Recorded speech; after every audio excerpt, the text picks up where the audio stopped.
Hello and welcome along to the Rugby Pod. I'm Andy Rowe and Big Jim and Goodey are with me as usual. One of the benefits, I suppose, of recording remotely these days is that we don't have to postpone if there's been a snow day. Jim, how are you, mate? You snowed in? What's happening? Well, I've been snowed in for about a year, haven't we? How you making do, mate? You all right? Well, we're all making do, aren't we? As we said before we recorded, we rank ourselves out of 10, not just in good looks, but in how we're feeling. I gave myself a straight 5 today, which is actually okay. Is that in terms of looks, or is that in terms of how you're feeling? I'm an 8 or a 9, mate, when it comes to looks. Well, I was an 8 or a 9. Now I'm probably a 5 as well. 5 is probably the magic number. That was the grade that I'd get after a Scotland game. That would be a good grade, actually. I was generally around a 3 or 4. So I'll take a 5, but yeah, I'm about 5 out of 10. I'd say snow day every day. It has been for Scotland for a few days now. Quite good fun. Do you know what we got? Yeah, we got a bit of snow down here, and it reminded me of that time you failed to turn up for a live show. Do you remember that one? You got snowed in where were you living? In the Cotswolds, mate, and it was proper snow. There was no excuse. It was. If there was a live show tomorrow and there was snow, I'd walk to get there. I would walk. I'd crawl. I would swim. I would do anything to get where I needed to be. Back then, when life was normal, it just seemed like it was like I'm snowed in. All right, well, I missed the live show. One of the best to have ever done it, the greatest to have ever done it, is snowed in. That's it. And that was back when the good times. Did the kids enjoy the snow? Well, define enjoyed. Last time we went out in the snow, JJ broke his ankle. Now it probably takes about 45 to 50 minutes to get the Hamilton kids ready and out and wrapped up warm for 10 minutes of fun. Right, I've got to talk about this to you as well, Jim, because I completely agree. And me and my missus every morning, I watch what the nanny does. The nanny has them dressed, their hair done, in their shoes, their coats, whatever you want to put on. It takes her about 15 minutes tops. It takes me and the missus about 4 hours to get them out of the house. How does that work? I think it's respect. There's no respect coming from the kids to me and the missus. It takes the nanny 10 minutes and it takes me 4 hours. Crazy. So during lockdown, I found some really good hacks to do with the kids. So this one is unbelievable. I don't know where I've seen it. I might have made it up myself, or JJ might have showed me. So you get a Henry the Hoover, and you tie a hairband on the end of the nozzle, and then you turn the Hoover on and you suck the girl's hair, so it all goes inside with all the dog food and whatever else is in there. And then once all the hair's in, you just go and pull the hair bubble on. Hair's done. Because brushing the hair and stuff like that just takes too long now. So hygiene isn't top of the list in our house now. But efficiency is, and we're very efficient now. Well, I'm very efficient. The wife weren't very happy when I did it, but I got it done. Hey, there's a million ways to skin a cat, if you can say that without offending people. Well, what's happened to you, Jim? You look a bit rough. I say it every week. Your face looks red and raw. Have you been doing some scrum practice on your own at home? I've been cycling. How have you got chafing all over your face? Well, here's a bit of information for you, and I feel like I need to defend myself now because everything we do is online, as we know, and everything goes on social media. And with that comes the comments. Generally good, a lot bad, and the bigger you grow, the harder you fall. I think the saying said that. I think the great Pablo Escobar said that. I don't know if that was what he said, but someone said it and I saw it. But I feel like I need to stick up for myself because sometimes, more in the colder weather and after I've trained, I've got what looks like a massive zit under my eye. Now, I'm going to call out what this is, right? So back in the glory days playing at Leicester, I've run into a maul, it could have been a ruck, a breakdown at 100 miles an hour. I was probably off my feet. And at that moment of impact, Tom Croft's elbow has just popped out of the ruck or the maul. I don't know what he was doing in there. And it's cracked me straight in the cheek. Now, basically, he's filled you in.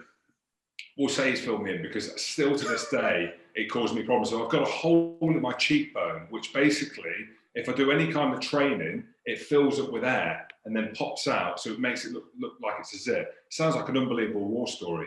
It actually is. And then I've got these stains on my face, and I've had to justify this before because it looks like I've got a dirty face sometimes. But it's the pigmentation around my eyes because Scotland had this unbelievable thought with Canterbury, who were a good make. I think it was Canterbury. Let's just say it was Macron.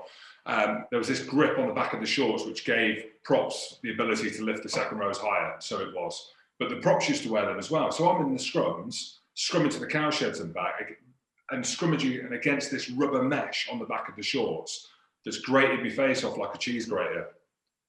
Actually, There's a blame there. There's a claim. Where there's blame, there's a claim. There's a claim. So it looks like I'm claiming because I've got a dirty face, and I'm going to sue properly because I've got a hole in my cheekbone as well. So for anyone watching this on the YouTubes or on the socials, I haven't got a dirty face. It's clean, and there's a war story there. I've got a hole in my cheekbone. Hard as nails. So you're telling me that when you train, there's air that goes into that pocket, and it Apparently so, yeah. Do you reckon that's my problem around my belly and my chins and my cheeks? Yours is more. Yeah, yours is more in the like you genuinely look like you've been stung by a wasp or a bee, like you've got an allergic reaction. How is the weight, Goodey? We've not asked for a while.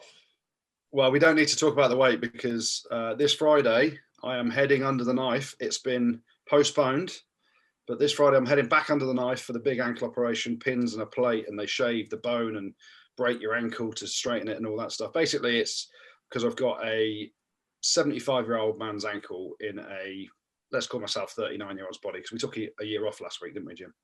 There's a lockdown. So I'm 39, I've got a 75-year-old man's ankle. And I'm going in for the big op this weekend. It got postponed. And so I dread to think when I've got to be in bed for 2 weeks with my foot up, resting, how much weight I'm going to put on just from bed rest and get bed sores and just imagine. Oh, can you imagine the bed sores on you as well? Can you imagine the bed sores on you? Oh yeah, it'd be interesting. I said to the missus, you've got to get a flannel, pick up the rolls, roll it. No, I'm joking. Oh. Fit as a fiddle, mate. Fit as a fiddle. Well, you need to make sure that you're completely shaven because it was a couple of weeks ago and you know how quickly your growth comes back, Andrew.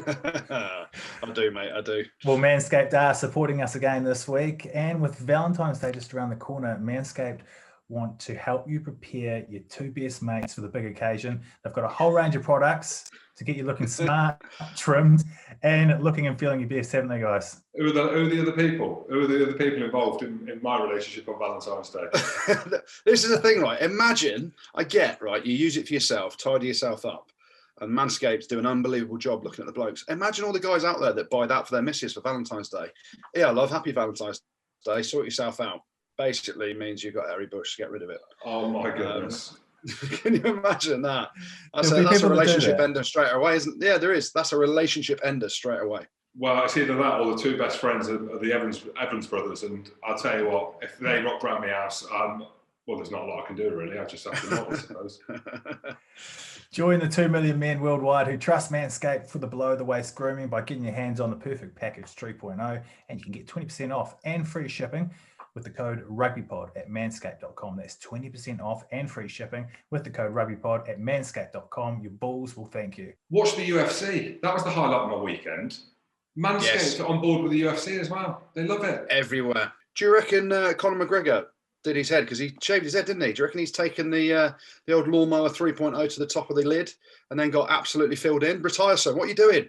He's taken a lot of something, and that's probably why his demise is where it is, unfortunately. I love the UFC, and I was a big fan of Conor McGregor. I don't like the way that he's done business away from the octagon in his personal life, but I tell you what is good about the UFC. So not to belittle Conor, I'm sure he listens to the podcast that we do, but I tell you what I like about the UFC, and I think that this is a way in which potentially we can copy in rugby and other sports, is what they've done. They've managed to keep fights on during COVID, as sport has, obviously, as rugby and as a football. But there was fans in the stadium. I know it was Abu Dhabi, Dubai, and we've seen all the Z-list celebrities heading out to Dubai during lockdown because it's work. But I think they found a way, these rapid testing that you do, the wristbands that you need, and that the fans need to come into the stadium, which is ultimately indoors. I think it was indoors there. Might have been outdoors, who knows? It's very hot there. But I think that there's almost a blueprint there with what the UFC have done that we could potentially use for rugby. I think boxing will go that route if we see a Fury and AJ fight in the summer, if that happens. But anyway, just a slight bit of positivity and hope. Yeah. Big thing on that, though, Jim, is cash monies. The difference between how much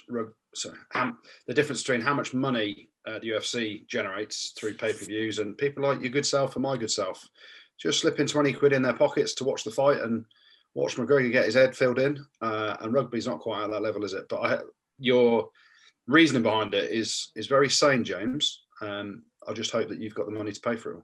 We'll have a look ahead to the Six Nations and the squads that have been announced shortly. But first, have you guys had any updates, any behind the scenes gossip on what's going on with the Lions tour? Do you know what's happening? So obviously, in reality, the fans want it to be delayed so they can all get to South Africa. But around it, and we spoke about it last week, the week before, the players are just going to say, look, they're happy to be a Lion and they want to be a Lion whenever they can be a Lion. But the reality of it is when you've got a legend like Willie John Bride saying the Lions is just about touring, it basically... He's fearing for the Lions. He said he's worrying that they could now be on their way out. If we have a tour here, it really takes away from the essence of what is a Lions tour. So I don't think they're going to be rushed into a decision. Obviously, it's not going to happen in South Africa this summer.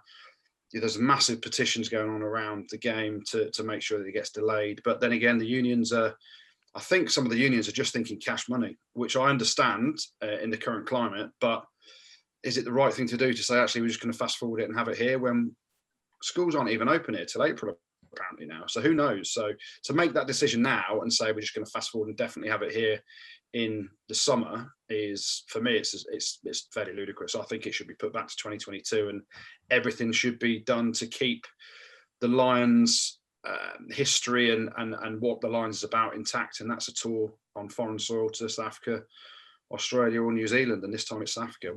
We've said it before, it's a great place to tour. We want to be there. Every fan wants to go there. It won't feel the same being a Lions tour played in the UK. I really don't think that. And hopefully sense will be seen and we can delay it for a year. What about if it was in New Zealand? Have you guys heard the chat about Eden Park being booked out for 2 tests for the South Africa Lions? I heard that. I heard it. Again, the rumour coming through. It'd be very weird, wouldn't it? Imagine a Lions tour in New Zealand against South Africa with no Lions or South African fans there. There's a massive South African population in north of Auckland. I don't care about the South Africans, Andy Rowe, mate. It's not about them. You cannot have. It's about us. No, you cannot have a Lions tour with the Lions playing South Africa in New Zealand because there's a few Saffers that live in North Auckland, mate. It's just ludicrous, isn't it? Have it in South Africa, which we know we can't have this summer, or just delay it for a year. Common sense, delay it. Everyone join in, hold hands together. Jason Leonard leading the charge on having a few beers. I was going to say something different, but yeah, he's got the biggest nutsack in the world, Jason Leonard. Time to flop him out, son, and say, now we're delaying it so we can all get to South Africa and enjoy in a year's time, 18 months' time when it will be, enjoy the fruits of a beautiful country. If I had my 2 pence worth or £2 million worth, or not that I've got £2 million, but if I did, I'd put it in. I'd definitely put it in if we go to South Africa this summer, which isn't going to happen, like Goodey said. I'm the same as Goodey. I'm the same as probably a lot of people. You'd rather it delayed a year, and something we've spoken about before, it's on so many people's bucket list to go to South Africa on Lions tour. It comes around every 12 years, and I'm a traditionalist. Spoke about it before. What do I think will happen? I think there's a good chance it might be played in the UK, but like Goodey said, the kids ain't even at school. They're not even at school. So how you can't even have them in the stadium. So, or they could push it back to November, December, but they'd be stupid not to move it around when there's going to be fans in the stadium. But are South Africa going to have fans next year? Who knows? I've said it again. I'll just say it again. Who knows? The Premiership may have been on a break, but what happened with their COVID testing this week? Bath shut down because they thought 19 players had it, and then they were informed that only 2 positive tests happened in the whole league. All I know is Randox, the company that ran it, have had an absolute stinker. Stick to bubble bath. Stick to your bubble baths. And as Jim said earlier, where there's blame, there's a claim. We've got to start litigation, surely. I'm joking, but it's not a good look, is it? Poor Bath, and it's not just that one club, the players, the panic. It's the whole process of all those people going into self-isolation, then having to tell their close contacts that they've got to isolate as well. And the web is huge, isn't it, when you think about it, of 50 people at a rugby club, and you start looking at it that way. Randox have had an absolute stinker. I spoke to Cameron Redpath for Rugby Pass this week. Very nice lad. Very weird seeing a Redpath with an English accent, but I feel his pain. You've got 2 Scotland greats of names, Redpath in terms of his dad Brian, and Hamilton because of Jim Hamilton. And it was weird listening to him speak, because I remember him being at Gloucester, walking around in nappies at 7 years old. And he spoke about it. He said they had to go back in for a test, but he was very surprised when it first came back round. Hence why I think they challenged it, because they're like, well, I don't understand how that could have happened. We've not really been around each other, and been operating in bubbles away from the training facility as well. So it makes you think, doesn't it? If that's happened at a rugby club, what's happening in the public domain, where people are having to test themselves and stuff like that? And I've had to do one before. You don't want to go deep on that swab, I'll tell you now. You don't want to go. I ain't great at going deep, and I'll tell you now. The one on the back of the throat, I'm all right. I can go deep. The one on the back of the nose, my goodness me, I'm hard as nails, and I am blinking like the famous Coventry football player Reggie Blinker. I am blinking like a mole when that is going in. So can you imagine what's going on out there? But look, I'm not getting involved in numbers, in politics, in drama. I'm just operating at 5 out of 10 day to day, and that's it. Who knows? The Six Nations have been announced. All the teams have been announced. Let's start with the Scots. Interesting. Cam Redpath, Jim. We thought he was English. Well, his dad didn't, that's for sure. There's a couple of big talking points from the Scotland squad. So one is Cameron Redpath, who's playing at Bath and playing really well in the centre. I was a massive fan of his coming through. At Sale, he had a couple of nasty injuries as a young lad. Big future, was in the England age group stuff. Eddie Jones picked him in the squad, obviously wasn't capped. And yeah, I think Gregor Townsend's been trying to get it for a couple of years. He said to me that the time felt right. There's a good chance that he's been told that he might play for Scotland, and England never said that to him. The strength and depth of England is very high, especially in the centre. And I've been in this position before. I made a decision to play for Scotland, and it's the best decision I've ever made. So I think he'll be class. I think he'll have real depth in that position. We're a little bit thin on the ground. I've said that at number 8, and we can talk about that because you're welcome, Gary Graham. But in the centre as well, Sam Johnson's a brilliant player, but he's been injured a lot. Chris Harris is playing really well at 13. Finn Russell being back, hopefully, firing on all cylinders quicker than we thought. And I think there's a void in that centre. I don't know what's happened to Rory Hutchinson, but he seems to have fallen off the Scotland radar. But you've got Duncan Taylor as well. But I think Cameron Redpath offers something completely different in terms of his attacking threat. So I'm excited to see. I think he'll play. And I think he'll do well. I mean, it's a baptism of fire playing against England, but it is what it is, isn't it? It's Test rugby, and he's got the pedigree to do that. But it's a difficult one, like I just said. For Scotland, it's how do you measure success in this Six Nations? Because it's going to be tough going down to Twickenham. It always is, but England are always good, aren't they? So yeah, I think the big thing talking about Cam. The big thing talking about Cam Redpath is, you think back to, we were on this podcast 2 years ago when he got picked to go on tour out of school to South Africa with England. And I'm like, what's Eddie Jones thinking there, picking this kid from school? And I'd seen him play, in the school team that year. And I'm like, you can't just put someone in at international level. He hadn't even played in the Premiership yet, really. But he has developed over those 2 years into a fabulous player with so much potential. He's tough, he's abrasive, he puts his body on the line. And it's like Jim said, and Jim's just said he made the best decision he's ever made by playing for Scotland. And what I will say, Jim, is you're welcome.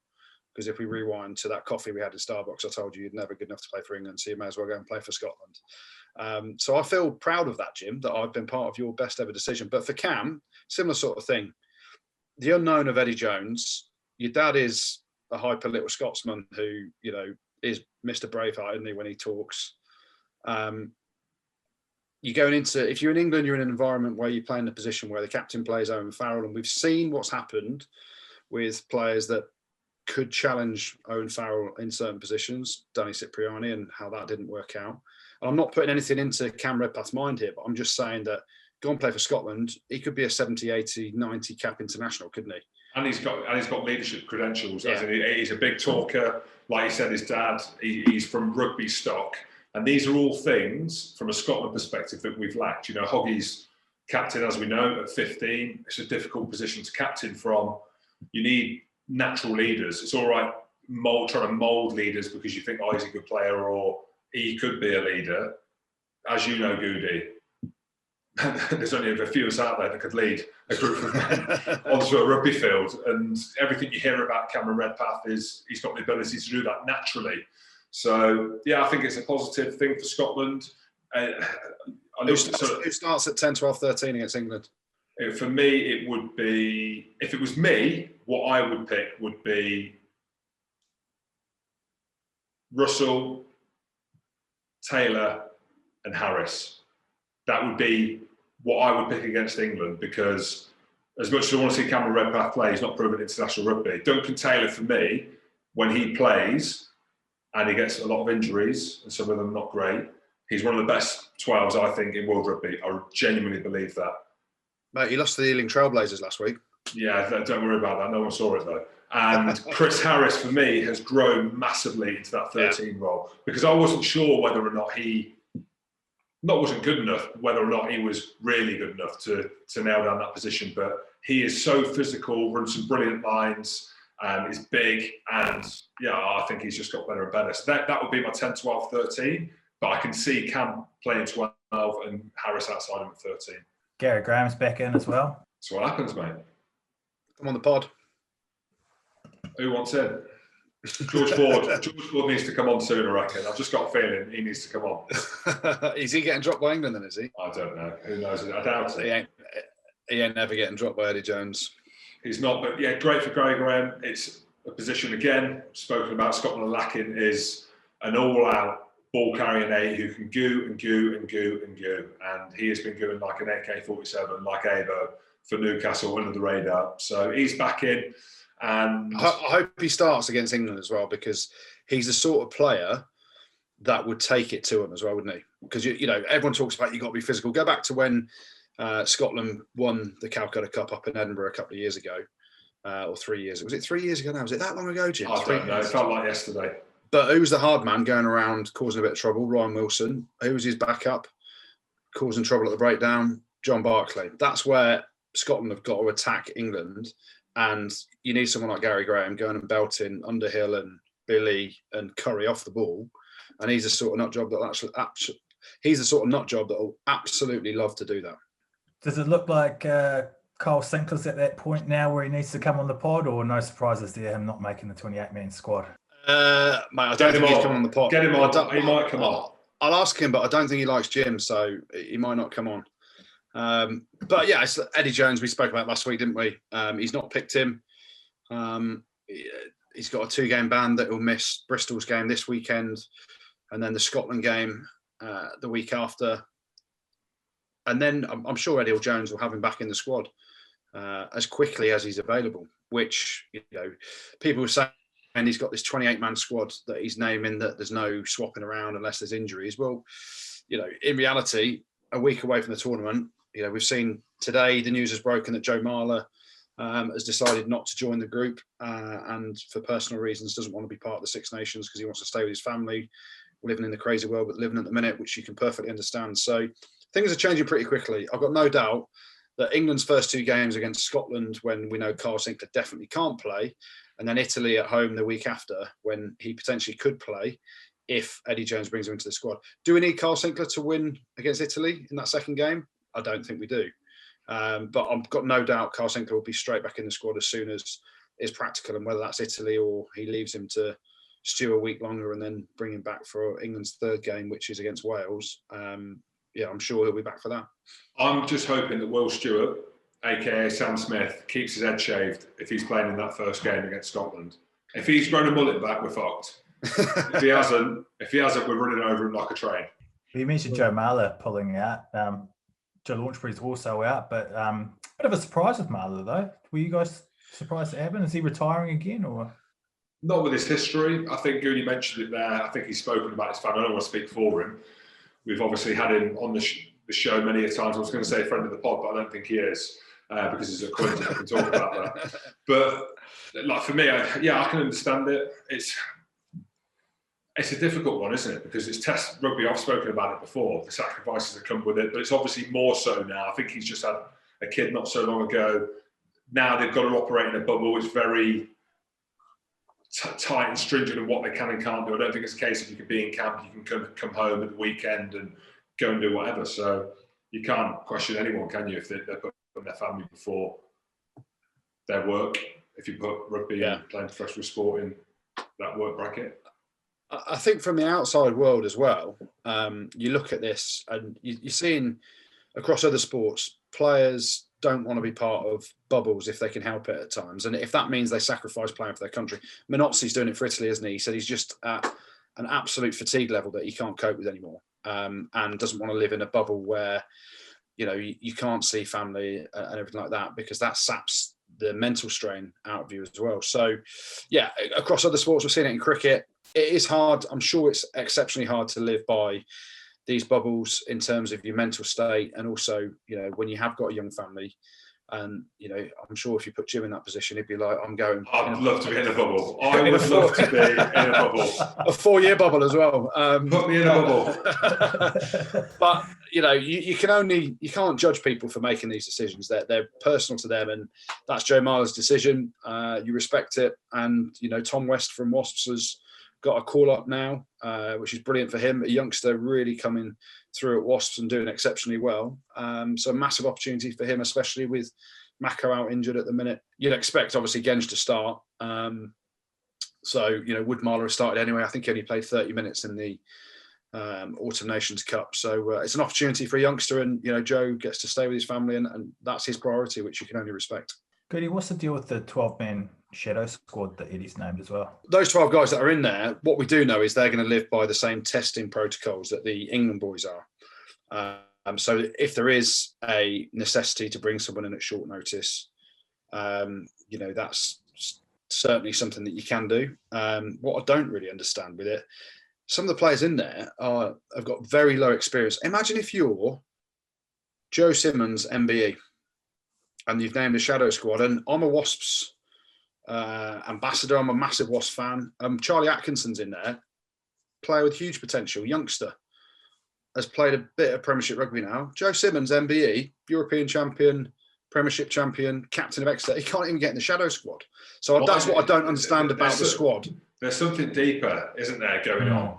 Because the whole Farrell Ford thing seems to be part of the foundations of what this England team are built on.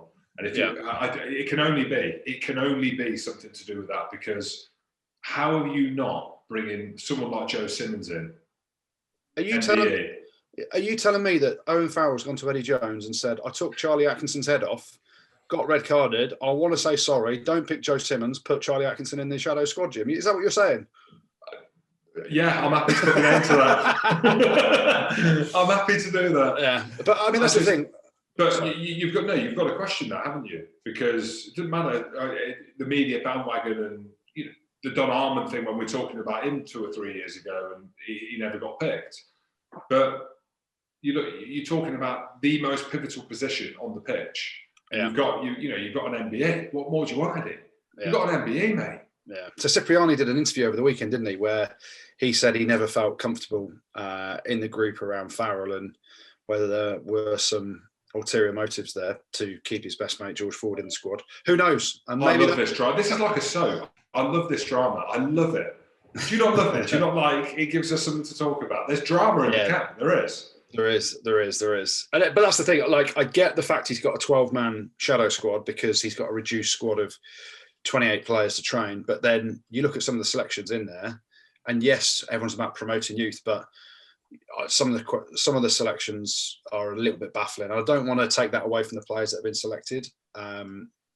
Anyone in their own right mind would say Joe Simmons is definitely in the top 3 fly-halves in this country and should be in the squad. So I don't know how it's worked. It's Eddie Jones. He'll probably win the Six Nations with a Grand Slam, so he can do what he wants. We're going to have a chat now with one of the new faces in Eddie Jones's squad for the Six Nations. Paolo Odogwu joins us. How are you, mate? Yeah, all good, thanks. Just chilling out at the moment. Paolo, great to have you on, mate. Man of the moment. Now, this question's normally at the end for the lads that are at Wasps. Do you live in Coventry or Leamington? Neither. Yeah. Where? You're a Cov lad. You must live in Cov. So I'm not actually a Cov lad. I was born in Cov and I got out as quickly as possible. Smart, mate. So I grew up in Birmingham. I live in Birmingham at the moment. Good on you, mate. Good on you. Well, you know, me and Goodey are 2 of the greats to come out of Coventry. I don't know if you knew that. No, I didn't. But it's interesting, actually, because like you were born in Coventry, and going off on a bit of a tangent here, I don't know if you know your rugby history, but Danny Grucock from Coventry, Neil Back, Leon Lloyd, Rob Hardwick, Tom Wood. The boys then. Exactly, the boys. So you're one of them. But mate, congratulations. Covskins, there you go. So you are a he knows top lad. He knows. Part-time Covskins. Well, first and foremost, mate, congratulations on the call-up to the England squad. Eddie Jones has obviously named you in that squad. There was a bit of chat a couple of weeks ago. Maybe you're Italian, maybe you're English. How much of an impact did Eddie Jones's call have on you? Was there any chance ever that you were going to play for Italy, or was it all, I want to play for England, and that was just a sideshow? I mean, I literally didn't think I'd be on England's radar at all, to be honest. Because obviously they've been doing so well recently, they've been keeping the same sort of squad together, and it's been working. So I was like, I was just surprised to get any sort of international call. And obviously the Italy conversations happened, and that kind of blew up in the media. And then it was after that, got the call from Eddie just to sort of, wasn't telling me I was in the squad, but sort of telling me I was on the radar. And obviously that put that little carrot out for me from England, like, oh, I might be able to actually get in the squad. So I was held off from the Italy thing, and I was like, maybe I should wait to see what happens. But I didn't expect it to be this Six Nations. So that was a pleasant surprise. Yeah, well, a lot of people were talking about it, and it's fully deserved as well. A lot of that will come down to your form playing for Wasps, but also collectively with the team as well. How good has it been at Wasps? We've spoken about them loads. We've had players and the coaches on from the club as well, and watching the rise of the club as, both me and Goody being from Coventry, it's been great. But how much of a platform has that been, and playing with guys like Malachi Fekitoa and Jimmy Gopperth and being on the front foot and getting some ball in your hand? Yeah, it's been unreal. Obviously, since lockdown, really, we've come back and we've almost been a completely different team. Like, I think Lee has had such a positive influence on us, just letting us be ourselves and letting us express ourselves, but also having that control to be able to manage the game. So for me, coming into the team this year, and especially playing in the centres, just getting so much ball on the front foot, being able to attack those open spaces. And then obviously it's worked out quite well because we're one of the leading scorers in the league for points, and I'm one of the top scorers in the league as well. So, mate, things are going very well. I want to ask you about positionally then, because obviously, you've played a lot on the wing as well. We've seen the move to outside centre over the last sort of 6-8 weeks that's gone exceptionally well. Malachi Fekitoa has been injured. Lee Blackett moves you to outside centre. Has Eddie Jones said you're a winger? Has he said you're a centre? Has he said you're a hybrid? Maybe you're a front rower again, because you used to play front row. Who knows, Eddie Jones? What position is he looking at you for? Hopefully not front row. But yeah, I think especially with the smaller squad that they're taking, I think I'll probably be covering both, which is obviously good for me because it gives me sort of even more of a chance to be involved. But I definitely want to be an option at both. I've loved playing 13 this season because I just get a bit more involved, get on the ball more, and I get in the thick of it a bit. So yeah, definitely covering both, but I'm enjoying 13. It looks like you are. And when it rains, it pours as well. And Wasps are smart because you've re-signed at the club. Did that happen quite quickly? Was that in the pipeline, or was this kind of accelerated them to tie you down? So that was I actually re-signed the day before the Bath game. Oh no! So that was sort of in the pipeline from the start of the season. So once I started playing and showing my worth, really, it was we were having conversations and we were trying to sort it out. And then finally got the deal done. Then I had that Bath game. Then I've had all this international stuff. So it was almost the opposite of how everyone thinks it's probably gone. But it was good. It was obviously I want to stay at the club. It's such a good place and such a good vibe at the moment that I want to keep going there. I'll give Derek a call and get him to put another 0 on the contract. That would be ideal. You sound fully immersed in Wasps, and things are going exceptionally well there. Let's just rewind the clock a little bit to when you got sent off at Sale, because actually the turnaround, and Sale being your old club as well, has been phenomenal. How hard was it off the field once you've made that mistake and to grow back into the player you become now and park all that stuff behind you to moving into getting picked for the England squad? It's been a remarkable turnaround, hasn't it?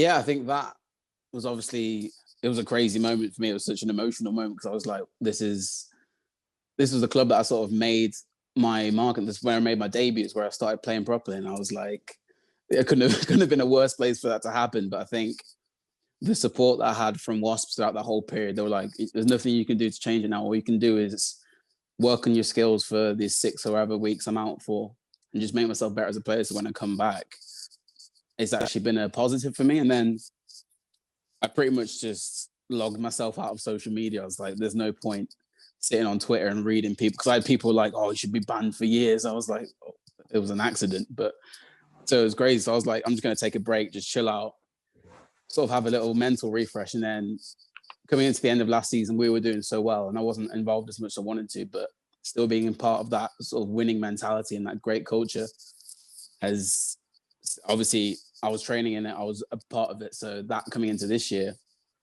just drove me, because I was like, I need to be in this team. I need to play. And then Mala getting injured just gave me the opportunity to get involved, and then I haven't looked back since. Just on that social media stuff, and I'll tell you what, it's a bloody godsend. There was not much social media about when I was playing rugby. There was towards the back end, and it worked great. But I'm interested to know, and I've asked this to a couple of lads that I've done for interviews on Rugby Pass, but there must be a fine line, right, by trying to build a brand as a young lad. I've seen you do your interviews and stuff like that, and you really engage. And I love the fact that you can actually see it's you when you're doing the interviews, and you're not trying to be something that you're told to be. But how difficult, along being a professional athlete, is it trying to build a brand? Because there's value in that, right? You look at the athletes in America, especially look at the footballers, and some of them have their agents. Do you feel a little bit of pressure as that you need to come off social because of some of the comments that are happening, but on Instagram you feel you need to put stuff up and put images on there of you playing? How much pressure is it now for you younger lads to kind of build them platforms around being a rugby player as well? That's the thing. It's like, especially at the moment where I've been doing so much good stuff, you get those highs, you get the constant messages from people, and like you're getting all these likes and you're getting all these pictures and stuff. But then you're like, this actually doesn't really mean that much. But at the same time, you do have to create a brand for yourself. Because when you have that image, like, I'm quite a colorful person, quite an expressive person, so I display that on my Instagram. And from like a business point of view, you're going to get more sponsorships, you're going to get more people wanting to talk to you and that kind of stuff. So for that time that I was banned, I didn't post anything on my Instagram. I didn't tweet anything. I just like literally had like a little sabbatical from it, which is obviously hard because you're like, I want to keep like displaying myself. Like I'm still alive. Like I didn't disappear for 6 weeks, but it is that tough getting that balance between showing people what you're doing and like portraying yourself as this like personality, but also keeping parts of yourself to yourself. And off the back of the social media stuff, I just wanted to talk about your Nigerian heritage, because I know Maro played with Maro, and on a very superficial level, following some of the UFC fights, we were talking about the UFC before, and some of the footballers, there's a real history of top sports stars that come from Nigeria. Just tell us a little bit about your background and your heritage around that. Yeah, so my mum's fully Nigerian. My dad's half Nigerian, half Italian. So I've got obviously that mix. They were both, well, my dad was born in Italy and then moved to Nigeria. So he lived there a lot of his life. My mum lived there a lot of their life. So that culture is a big part of my life. But the thing about Nigeria, which is funny, which you get all these professional sportsmen from Nigeria that are so great, but a lot of the time sport is never the first choice, because especially with our parents, and it's always like education first kind of thing. Like you always have to make sure you're doing well. And I think that kind of directly affects the sport, because you've got that internal drive from your parents and from like, I need to do this well so that I can do the stuff that I love. So then it makes you sort of appreciate the sport and appreciate whatever you're doing more. So I think that drive translates over, and then you get all these great athletes from that. And just looking, you said earlier about building a brand and a business and everything like that around what you're doing on the field, but also off the field. I'm hearing that you're big into a bit of study, but also you're designing your own clothing line and everything like that. Jim has got the worst dress sense I've ever seen in my life. Can you help him out with a bit of some decent threads, or what's going on? Yeah, it's not my fault. So if you've got anything in a 3XL long, then I'm happy to wear it. I got you. I mean, this is my brand actually. What is it? Go on, let's give it a name drop. It's Composure Club. Me and Jacob Umaga at Wasps. It's our brand. So that should be dropping in the next month or so. We've been putting a lot of work into it. So yeah, if you want to need all the clothes, this is a 2XL. I wear massive clothes that don't fit me. So I'll be able to get you a 3X. What does dropping mean? Like, as in, is it like dropping where? As in the launching the website. We're going to do like a pre-order system so that we can get an idea for numbers and everything. And then once we do that, it's going to be pretty much a first come, first serve. So we keep it fresh every time there's a new release, different colorways, different. So we got 2 different hoodies, 2 t-shirts, and then towards summer, there's going to be caps, shorts, and all that stuff. So I could pull that off, mate. As long as there's no slippers or anything like that, mate, I am literally down for some composure club for sure. Beautiful. I'll supply you. Good stuff. Let's talk about, obviously, this week coming up is huge for you, isn't it? You meet up with the England guys on Wednesday. You must be so excited about it. But have you spoken to some of the Wasp lads or some of the guys at other clubs that you know are involved, and any expectations from Eddie Jones as well? Yeah, obviously really excited to get in, and it's kind of going into the unknown, especially at the moment with how everything's set up because of Corona. So it's going to be a real tight sort of bubble environment, and everything's going to be a bit different. We sort of have to, everyone has to eat on like an individual table or spaced out from each other, and we're not really allowed to socialize indoors and stuff. But obviously I've spoken to Jacob a lot because he's one of my best friends at the club, and he was there. He's been in there for the past 2-3 camps, and just getting an idea of how life's going to be there and just what to expect from training and the coaches and everything is kind of giving me a good idea of what I'm going into.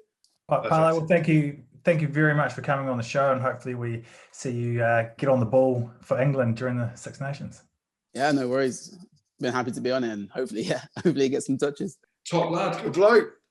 Yeah, top bloke. Mate, what a turnaround though. And he said it himself. 8 weeks ago, he's having a chat with Lee Blackett. How am I getting this team? Right now, he's in the England squad in the Six Nations, a reduced squad, as he said, of 28 players. He's got every chance of getting his first cap. How mad is the world at the minute? But also, how crazy is rugby when you get an opportunity like that? And it shows, yeah, there's so many players out there that can't see how they're going to get a game at clubs. And we've got experience around different clubs, and you see those players, don't you, that put it all in at training, never get the opportunity, and then bang, he's possibly playing international rugby against Scotland a week on Saturday. I mean, that's a phenomenal story if you've ever heard. Do you reckon he will? If Eddie Jones is picking his best 10, 12, 13 right now, knowing Eddie Jones, he's picking Ford at 10, he's picking Farrell at 12 and Slade at 13. But game changers, do you put Paolo on the bench? Ollie Lawrence obviously was in the mix in the Autumn Nations Cup. He hasn't played for a long time because he's been injured. I don't know what his fitness is like. So, yeah, I'd love to see him on the bench. Just come off the bench and transforms England's scoreline against Scotland from 20-0 up to 60-0. And he'll be a hero. And Harry Randall is the other new one, boys. You're welcome. Interviewed Harry Randall for Rugby Pass as well. Lovely young fella, Welsh accent.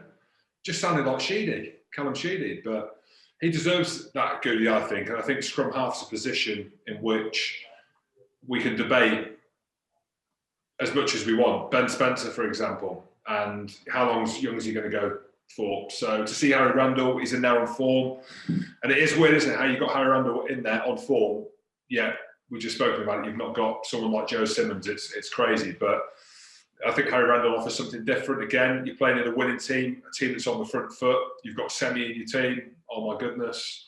And he deserves it. He's small. He doesn't like being called small. We're not allowed to call him small, Goody, but he is small, but he punches way above his weight. And I genuinely think he can offer something different to international rugby. Look at Dupont, for example, in terms of his size. Aaron Smith is another small scrum half. Ben Spencer's another one, though. How is Ben Spencer, the way that he plays rugby, not in that England squad?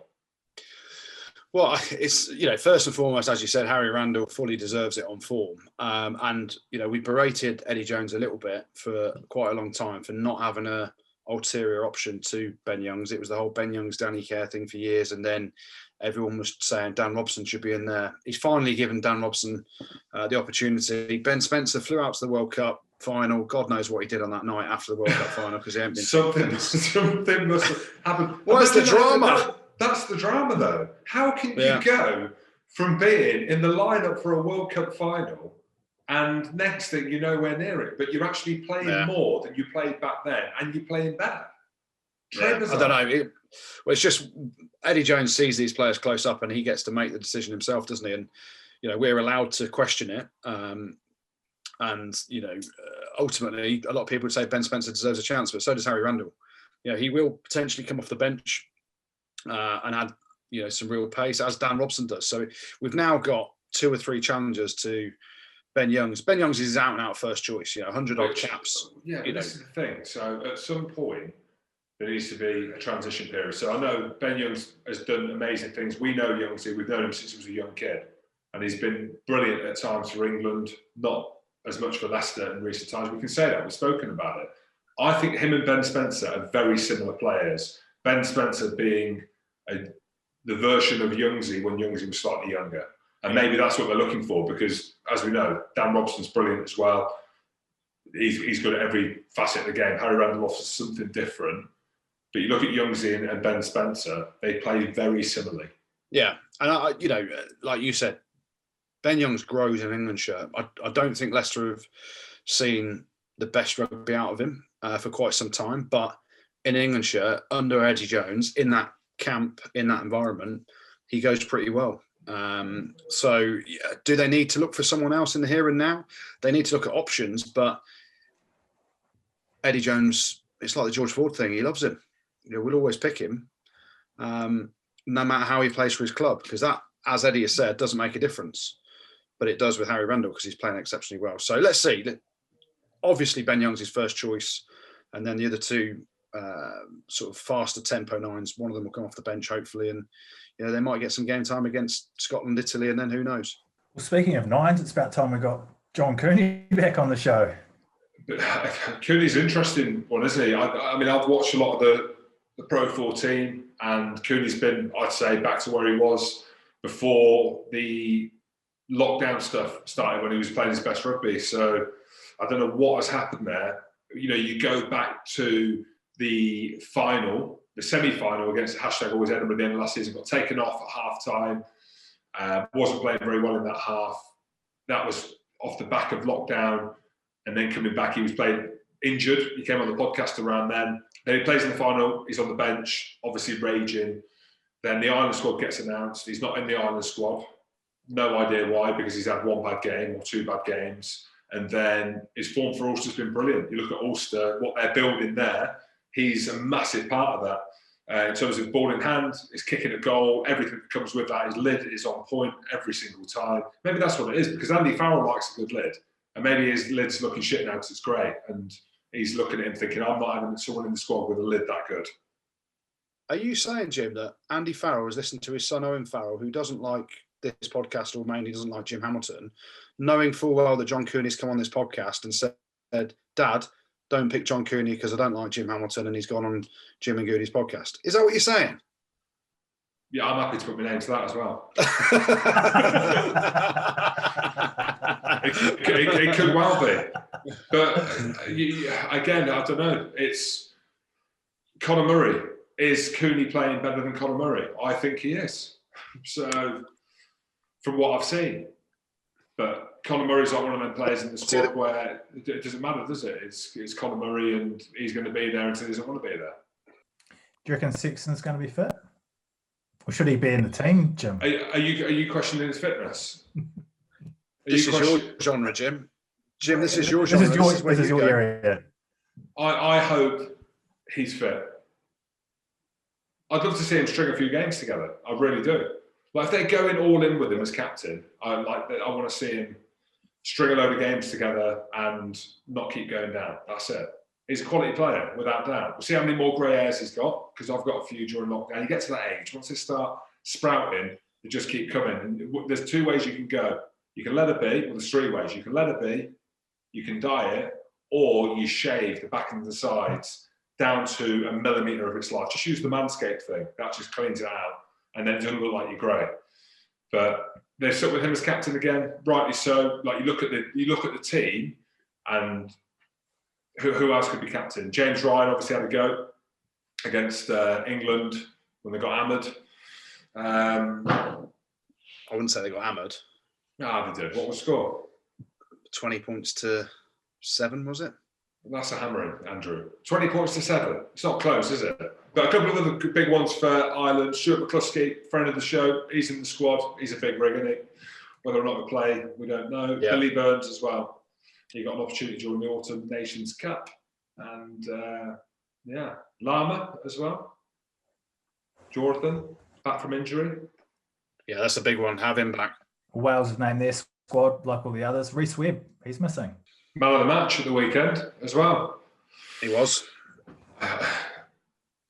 How honest you want to be? It's hard, isn't it? Because you can only go on face value. I watched him playing for Toulon, and I couldn't believe it was the Reece Webb that I'd come to love watching play. He was that bad for Toulon. So Really? Yeah, he was. Yeah. From what I saw, didn't look interested. It's really difficult in France, isn't it? You go over there and a lot of players, it is literally sink or swim. You either thrive or you die. And you look at some of the players, now look at Ebenezer wearing number 6 at the weekend for Toulon. You see the clips on social media. He's going around absolutely monstering people. What a hero. Yeah, he's all right. He's an all right lad. Yeah, making line breaks left, right and centre. You look at you look at the Racing lads, you look at Finn Russell, you look at Zebo. Apart from that, there ain't many that go there and thrive. And I think it's the worst thing that Reece Webb did was going to Toulon. And now he's obviously trying to catch back up and get back in the Wales squad. He was back in the Wales squad in the autumn.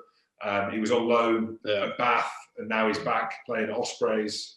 So it's just been he's playing well at the Ospreys as well. Ospreys are playing well as well. He's playing well at Ospreys. Toby Booth factor, hell of a coach. He's doing really well. Yeah, Ospreys, very impressive. Guys, what's going on with Quins and Paul Gustard? I don't know what's going on. I just know that he's not there anymore. But who would coach Quins? And I know the haters out there who are Quins fans, they're going to hate. They are. That's what Miley Cyrus said, or whatever, Britney Spears, whatever that lady said was. Taylor Swift, that's the one.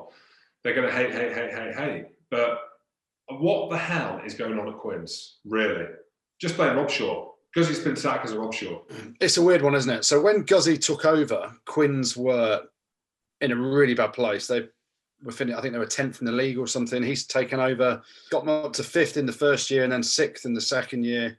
Got them to a final. So there looks like progression. There needed to be some sort of broom taken through that club to get rid of some of the older players, and a coach like Guzzy needed time for that. But actually, people are looking at this as Paul Gustard has been sacked by Harlequins, and that's the kind of headlines that have come out. I might come on to the CEO in a minute around what he said, but doing my research and speaking to some of my sources, Guzzy was offered a contract extension by Harlequins that he wasn't happy signing. And they'd obviously put a contract on the table. His contract was running out at the end of the season. He hadn't signed it yet because he wanted a few things to change at the club. What do you mean? What do you mean when he rid of Danny Kerr? What do you mean? I didn't say that. Oh, did you not? Sorry, I thought you did. Would you put your name to that or not? Will you put your name to that? No, okay. No, I wouldn't. But what I will say is when some of the players got wind of the fact that Guzzy hadn't signed his deal yet, and Laurie Dalrymple, the CEO, some of the Quins players had clandestine meetings with the CEO. What was that word? Clandestine. That sounds something gendery. I don't what. Something what? Gendery. Gendery. No. Just in secret. Kind of. Oh, okay. So, okay. Yeah. So some of the players went to, and I won't name names, but some of the senior Quins players. Who do you think it might have been if they're senior players? I don't know, James. Let's guess. We can guess. Yeah, who are the senior players in Quins? Just put your name to some. Give us some. I don't know, but it could be the fact that some of the senior players, like a Mike Brown, who could be leaving the club, or like a Danny Kerr, who signed a contract extension. And a Chris Robshaw just went back in just to have them chat. Yeah. Had some clandestine meetings with Laurie Dalrymple, and they kind of said, Guzzy's trying to change things, etc., etc. And from what I'm hearing, they got wind of Guzzy not signing his contract yet, and then they kind of ushered it along and forced the situation where Guzzy has now got somewhere else he wants to go to, and they realised that actually, if Guzzy wasn't going to sign his contract, the players, some of them started voicing their opinions because they didn't think he'd be here in the long run. They've just got rid of him and cut ties pretty quickly. And I suppose it's similar to the Jordan Murphy scenario, where Jordan's gone to the board and said, I'm out of contracts at the end of the year, are you going to extend my deal? The board have said, that Leicester said no. So he's like, well, what's the point of me being there?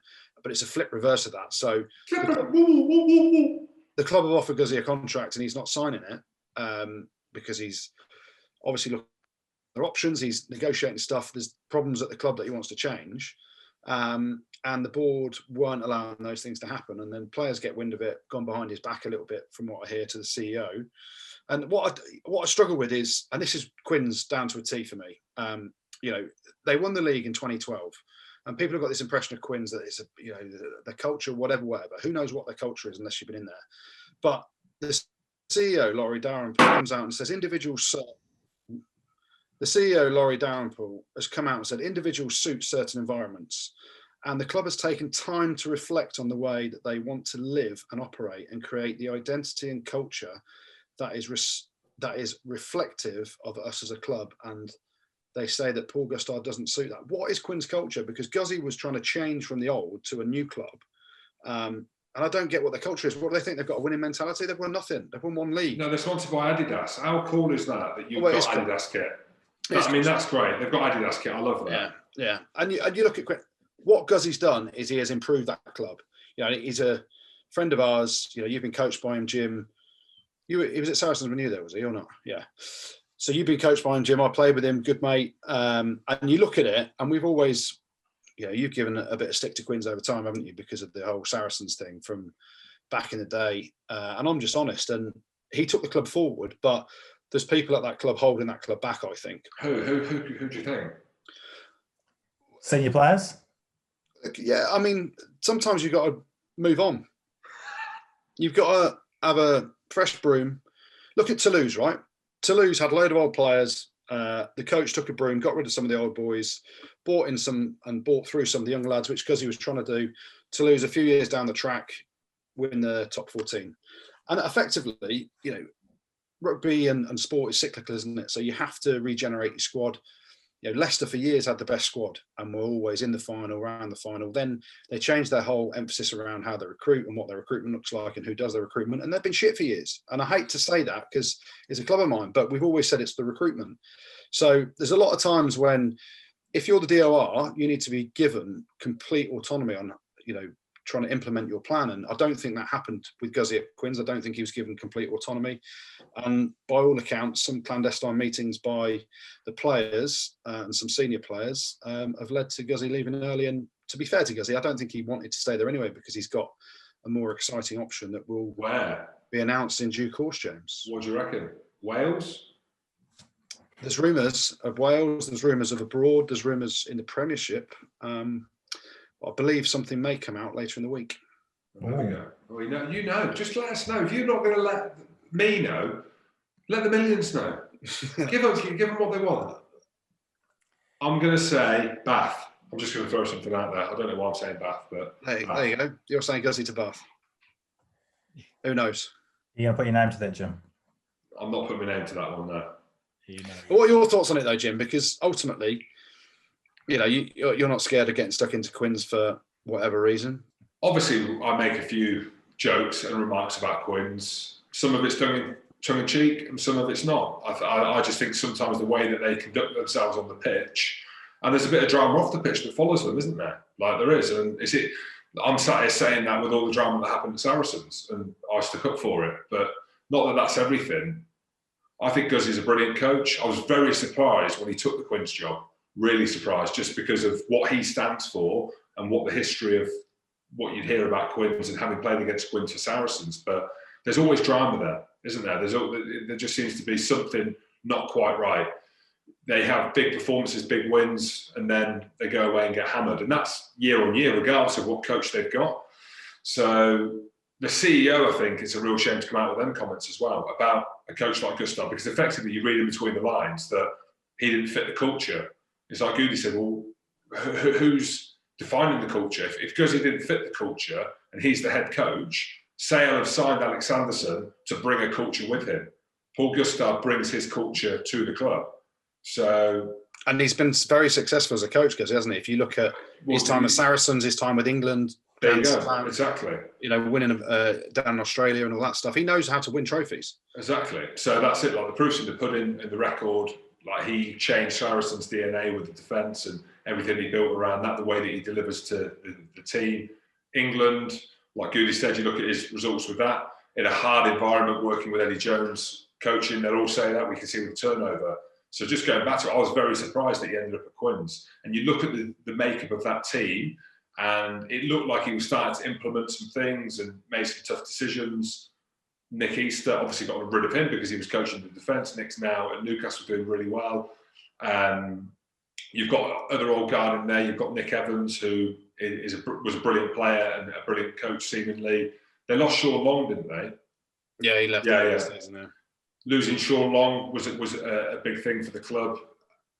The whole thing around Rob Shaw and everything that he brought to the club. For me, James Horwell was a big loss for them. In the second row, everything that he brought, I thought he was a wicked Premiership player. He was fantastic. You've got Marcus Smith, a young 10 coming through. You've got a bit of drama that follows Joe Marler on and off the pitch. You've got to deal with that. Danny Kerr, how much of a voice does he have? You bring in Chris Ashton into the mix as well with everything that comes with Ashy. Just signed for Worcester, we've just seen that as well. He's gone today. Yeah, so I don't know, just a weird club. They seem like they've got everything. You've got a little stadium next to Twickenham, great demographic of rugby players. You know, your stereotypical Englishman playing at the club. English internationals have been through the club, are playing at the club, but something's not quite right. I don't know what it is. And that's the thing, though. When the CEO is saying about their culture, what is their culture? That's what I don't get. Is their culture what they're dying off from winning the Premiership in 2012 or whenever it was? That's a long time ago. Do you know what I mean? It's hard. You can identify with certain clubs' cultures and how they perform. And I think they were starting to find their way and find their feet under Guzzy. He's no doubt improved them, but who knows? Who'd take that job? Oh, someone that needs it. That's the thing with the coaches. And again, asking Alex Sanderson, what is success? So how do you look at success? Is it winning things? Is it consistently being in the top four? Is it being in the last stages of Europe? Is it developing England internationals? Like, what is the definition of success in the Premiership? It's a really difficult one, isn't it? Because you look at it, it's like, if you were to say Quins were a successful team, they've not won the Prem since 2012. So what are you looking for from them? To be consistently in the top four? To be in the top six? But then you look at their squad of players and it's like, well, really, they've not got a squad that says that should be the case. Mm. So he finished fifth. He finished fifth and sixth with them in his 2 years, didn't he? I don't know. It'd be interesting to see. Yeah, obviously a bit of movement. And with Jim there, it'll be interesting to see what happens. But it's like anything. I'm telling you now, Alex Anderson's going to Sale and he will have autonomy on how he wants the culture to run, how he wants the club to be and what it represents, right? And time. So, yeah. You need a bit of time as well because, like, you don't just come in and start firing people and saying, Rob Shaw getting rid of you, Marlon getting rid of you. I know you re-signed Marlon. Danny Kerr's just signed a 2-year deal. It takes time, right? Look at Saracen's story, their journey that they went on. Look at Exeter's. Look at Bristol's. You know, it doesn't happen overnight. So, like these clubs like Leicester, big clubs like Quins, you know, your Baths and stuff like that. You know, Bath arguably are underperforming. Massively. Year on year with the squad of players that they've got. It's not easy. So it's like what you say is success. So clearly something's not right there. You know, maybe the way that Guzzy spoke after games and he put a lot of it on the players. He did. Like it was right some of the time. So who knows again. Should we have a look at the rumour mill? What do you think floating about, boys? Oh, friend of the show. Big friend of the show. Big friend of mine. Big friend of Jim's. He could be coming home, Jim. Who's coming home? Freddie. Wow, where's he been rumoured? I've not seen this. He could be going back to Leister Tigers, my friend. It's all over the press. Way, Jose. How have I missed that? How have you missed it? It's been everywhere. Has he not messaged you either? Yeah, 100%.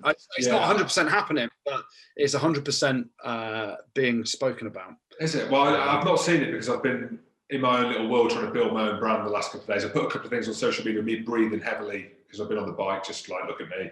And then off the back of that, I've just flicked through everyone else's stuff. So I haven't seen it. I'd love to see him back at Leicester. How good would that be? Yeah, it would. It would be interesting because I think there's possibly, from Freddie's point of view, obviously COVID is not ruining necessarily, but changing his experience in Japan because he hasn't played any rugby yet, apart from a few friendly games. He's in lockdown, from one lockdown to another. So who knows? Hopefully Freddie will brace the Premiership again and he played some of his best rugby, I think, at Leicester at times. And then, as we've heard about before, got shafted a little bit when it came to getting George Ford to leave Bath to come to Leicester, and then he went the other way. So an interesting story, that, and we'll see how it develops. Yeah, then another one, Jordan Taufua leaving Leicester. There was talk of him leaving Leicester in the summer. What's going on? He's obviously not happy. He's a quality player as well. Yeah. Maybe it's off Jasper Wiese doing really well in that position. Who knows? Did you say last week that, did you say a few weeks ago that Jasper Wiese is awesome and they should get rid of Jordan Taufua? I said the beginning bit, I didn't say the end bit. I'm happy to remain to it as well. If it causes drama and causes a stir this week, I'm happy. Yeah. No, I've heard that. There was obviously some issues when they let a few players go that wouldn't take the pay cuts originally. Do you remember those stories back seems about 14 years ago now, but it was only in the summer. The likes of Carl Eastman and Greg Bateman and people like that. What about Greg Bateman? You're giving it loads, leaving Leicester, and then next thing you know, they put Dragons. Dragons is a good club, mate. They offered me a decent deal one year. That doesn't mean they're a good club. That means they're a shit club if they're offering you that. True. Yeah, so I'm hearing the Jordan Taufua one's pretty imminent. I'm not sure how well he gets on with Steve Borthwick's intensity, shall we say. What about Ashy as well? Confirmed that he's going to Worcester. My goodness. He was not happy last week at me and you, Andrew. The transcript that Rugby Pass published, the article of what we said, had zero context to us talking about our love for Chris Ashton. And he messaged me and said, mate, why the fuck are you two chatting shit about me again? There's just no need. So I sent him back this voicemail. Ashy, we're giving you a fucking lifeline here, mate. You should be thanking us. Because he's gone. Bloody transcript from the podcast is out. It doesn't read great, I get that. But if you listen to the context, mate, we're fucking getting you a job.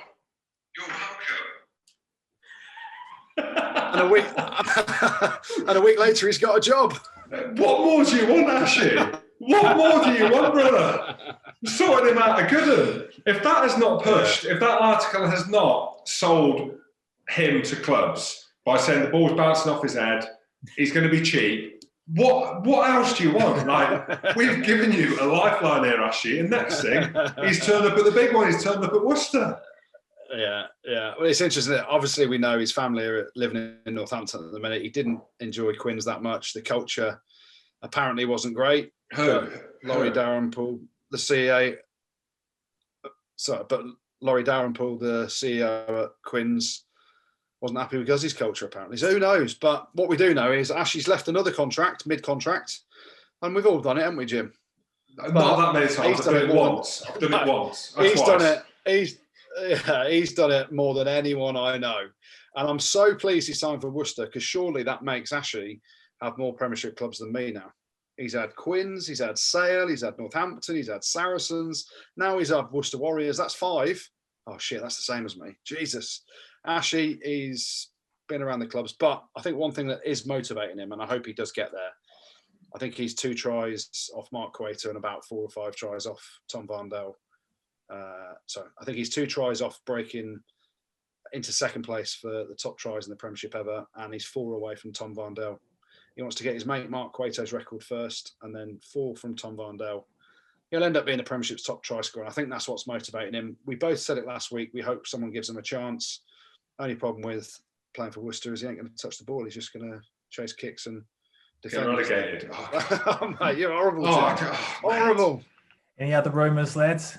What about this one, Jim? Hit me. You know, we said Zach Mercer could be leaving Bath to go to the south of France, and specifically Montpellier. Don't tell me there's a swap with Louis Pickapoo. What I heard. There you go, my friend. Potentially Louis Pickapoo coming back to Bath. Well, not back to Bath, coming back to the Premiership and signing for Bath. He was great when he played for Northampton. Arguably the best rugby he's ever played, but for some reason he's gone from Toulouse and Montpellier, where he's from originally, where there's restaurants galore across all the promenades and squares and whatever you call them, Lafayette's. And then he's headed to Northampton with one restaurant, which is a Chinese buffet, all you can go, and that's it. No wonder he didn't settle. No wonder he didn't settle in Northampton. But Bath's a nice place. Play well there though. He did play well at Northampton. I mean, because Bath need number 8, don't they? Because they've got Falatau and they need number 8. Or is Falatau leaving? Well, who knows, Jim? Well, who knows? It's a rumour. It's a rumour. As we say again, who knows? Thanks, Goodey. Thanks, Jim. Thanks, producer Tim. And thank you very much for listening. Don't forget to hit subscribe on whatever platform you get your podcasts on. Leave us a review and check us out on YouTube as well. Cool.